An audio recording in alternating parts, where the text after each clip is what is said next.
ulah babarengan jeung jelema anu cinta dunia sakitu bae barenganlah jelema anu cinta akhirat barenganlah jelema anu ahli Allah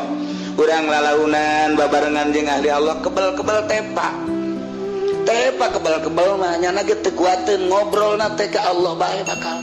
kakarek sakali mah biasa bae dua kali mah biasa bae tilu kali lantaran sering engke ge kaluar naon wae di jero hatena urang babarengan jeung ahli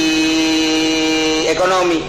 atuh engke ge kanyahoan dagang ieu kirasiana ieu rugi ieu untung ieu teplokeun untung ieu ga ieu oh berarti sama-sama untung nu penting mah untung bae sebab aslina mah hakikatna mah dina urusan ekonomi untung rugi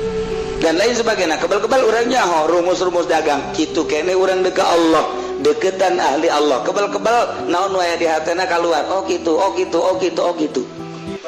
gitu kemana hiberna ya